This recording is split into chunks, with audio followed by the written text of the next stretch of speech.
স্থানীয় সময় শুক্রবার মধ্যরাতে বিস্ফোরণে কেঁপে ওঠে ইরানের রাজধানী তেহরান। ইরানের রাষ্ট্রীয় টেলিভিশন জানায়, দেশটির সামরিক ও পারমাণবিক স্থাপনা ঘিরে হামলা চালিয়েছে ইসরায়েল। আন্তর্জাতিক গণমাধ্যম জানায়, তেহরানে ৬টি বিস্ফোরণের খবর পাওয়া গেছে, তবে কোনো ক্ষয়ক্ষতি হয়েছে কিনা সে বিষয়ে এখনো কিছু জানা যায়নি। হামলার পর তেহরানের ইমাম খামেনি আন্তর্জাতিক বিমানবন্দরে বিমান চলাচল সাময়িক স্থগিত করা হয়েছে।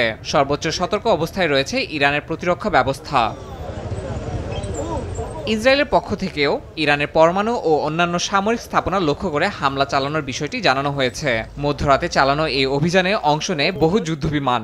ইসরায়েলের প্রতিরক্ষা মন্ত্রী কাটস জানান, তেল আবিবের পক্ষ থেকে তেহরানের আগাম প্রতিরোধমূলক হামলা চালানো হয়েছে। প্রয়োজনে আরও হামলা চালানো হবে বলে হুঁশিয়ারি দিয়েছেন প্রধানমন্ত্রী বিনিয়ামিন নেতানিয়াহু।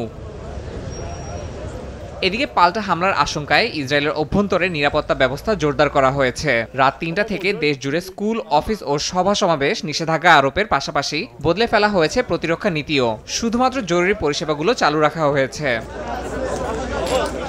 তেহরানে হামলার পেছনে যুক্তরাষ্ট্রের কোনো সম্পৃক্ততা নেই বলে জানিয়েছেন মার্কিন পররাষ্ট্রমন্ত্রী মার্কো রুবিও।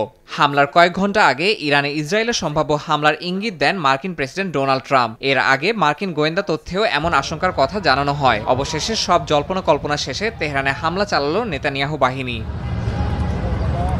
এই ঘটনায় মধ্যপ্রাচ্য জুড়ে পরিস্থিতি ক্রমে ঘোলাটে হয়ে উঠছে। যুক্তরাষ্ট্র এই হামলায় সরাসরি জড়িত না থাকলেও তাদের সেনা ঘাঁটিগুলোর নিরাপত্তা জোরদার করেছে।